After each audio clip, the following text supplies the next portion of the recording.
Unge Hansan sitter på København. Han lager gillende brev skrive, sender han dem til Børrejylland. Blir åtte søndag giver, der kommer aldri så rik en jomfru til Danemark. Det var her Eriks åtte sønn, der han gillende brev så.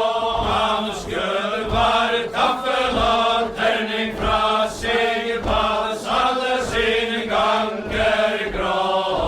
Der kommer aldri så rik en jomfru til Danemark. De levde ut deres grønne høst, lagte på for gullene mile. Så led han til København, før hannen lyster av hvile. Der kommer aldri så rik en jomfru til Danemark. Den var her Erik åtte sønn, og stilles han for Borvald. Ville i mig vil nådige Herre, vi har i sendt mig ord. Der kommer aldri så rik en jomfru til Danemark. Dette her Erik åtte sønn, de vår egen mann, og de skulle fare til Misseland og vite om den lille vann. Der kommer aldri så rik en jomfru til Danemark. Og den var her Erik åtte sønn, han var så bra å svare. Skal jeg fare til Misseland i år? Jeg kan ikke alene fare. Der kommer aldri så rik en jomfru til Danemark. Herre venner, pass bjerg av voldtekt hos, befaler jeg vil etter av fare. Herre pass frem og av Årvingsborg, eller følge så faller en skare. Der kommer aldri så rik en jomfru til Danemark. Bonden i åttere silkeseil, så høyt de for gullene råd. Så seilet de til Danseband, fast mindre enn måneder to. Der kommer aldri så rik en jomfru til Danemark. Koren sander og høyelver, nå ser han ut så vinte. Hisse ser jeg til danske skipet, de føre for gullene brante. Der kommer aldri så rik en jomfru til Danemark. Jeg ser så mange av de danske skipet, de føre for gullene brante. Signe henne liv den kristen, de akte henne list til hande. Der kommer aldri så rik en jomfru til Danemark. Vi lagde innom liten hav, kastet hanke på hviten sand. Ytterlige ryttere av Danemark, de strilter først på land. Der kommer aldri så rik en jomfru til Danemark. Med blod i den Borgergård, der akslet de til Eskil, og så går de i høyen lopp for høgtugen av Saksand inn. Der kommer aldri så rik en jomfru til Danemark. Sitter i markveven av Kristian,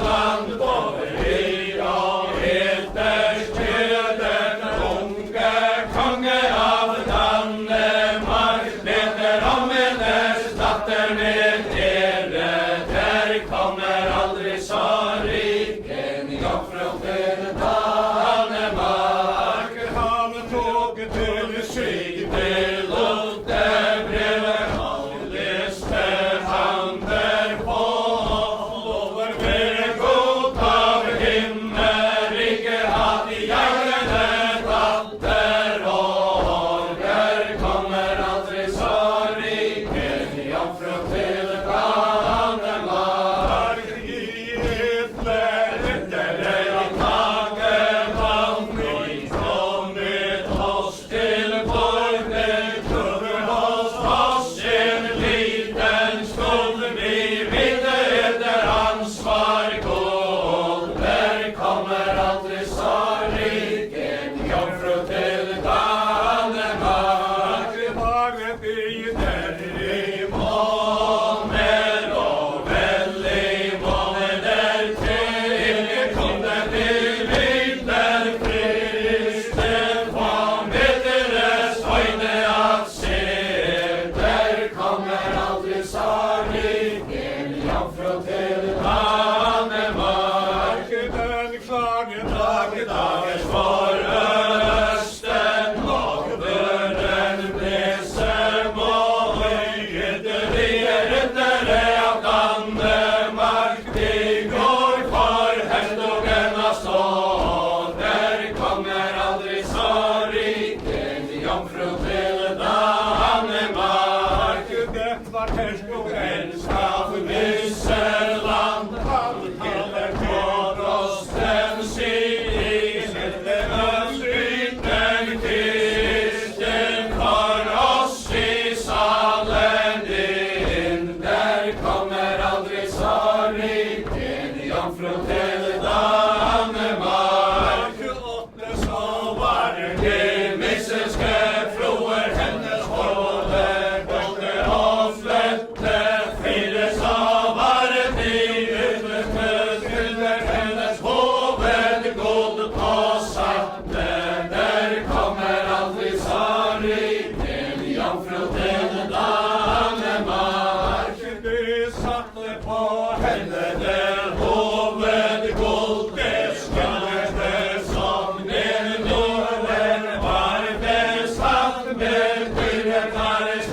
Den samme den skönne jomfruen, där kommer aldrig Tsariken, jomfru till Danmark. Det var liten Kristina som hållt hon lilla dörren till hennes fader och hennes fader beträtt i snabbe henne upp igen. Där kommer aldrig Tsariken, jomfru till Danmark. Hennes fader och hennes fader beträtt i snabbe henne upp igen. Ytterligare av Danmark, de räcker henne hånden under med. Där kommer aldrig Tsariken, jomfru till Danmark. Det var hertogens avmisserland, han heter Påskås bensin. Det var kunnig och var taffel för oss i salen in. Där kommer aldrig Tsariken, jomfru till Danmark. God hertogen kastade herrkross i bymare av röten guld. Vi kastade över när påskbjörk till kongen håll. Där kommer aldrig Tsariken, jomfru till Danmark. Det var när påskbjörk han sköt i Pernik fra sig. Kastade över oss rön och där kommer aldrig Tsariken, jomfru till Danmark. Det var Klas rön och han sköt i Pernik fra sig. Kastade ut Valdemars hovmäster till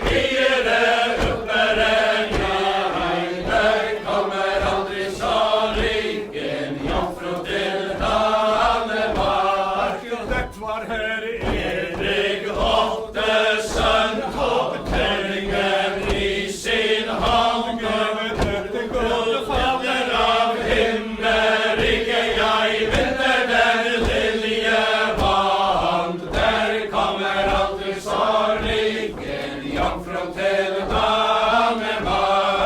Den første terning for vår land, den løp som det skulle med den første hovmester, den jomfru vant til kongens alle gjestes kjerne. Der kommer aldri sorry, en jomfru til Danmark. Og tenkte befrukten Kristina Sigmund, heller han kåre på skal jeg nå fare til Danmark, så langt ifra moder min. Der kommer aldri sorry, en jomfru til Danmark. Dette var hertugen av Vesseland, han tog sin datter av Mere. Dette vil jeg for sanne den sier, det var av tukt og ære. Der kommer aldri sorry, en jomfru til Danmark. Virker av joder, kjære datter min, dere kommer trygge og tro. Gode krefter, Sveriges kroner, hodet med neppe kan få. Der kommer aldri sorry, en jomfru til Danmark. Du vet det godt for dere fattige enker som faderløse bønder fulle byrder for de fattige fangevarer der i tornet deg døs. Der kommer aldri sorry, en jomfru til Danmark. Du skatter ikke den fattige bonde, jeg vil ikke ha det vel, men fattes deg enten skjolder skjol. Du sier til fader til, der kommer aldri sorry, en jomfru til Danmark. Så snart så blev der grønne jord med silke og skylda grønne. Frøken Junke, frøken Østland, hun blev til stranden led. Der kommer aldri sorry, en jomfru til Danmark. De blåste så høyt ifra Peter, de deres for gullende juler, førte den fløye til stranden, men de kalte henne Danmarks bror. Der kommer aldri sorry, en jomfru til Danmark. Vunket de opp deres silkeseil, så høyt ifra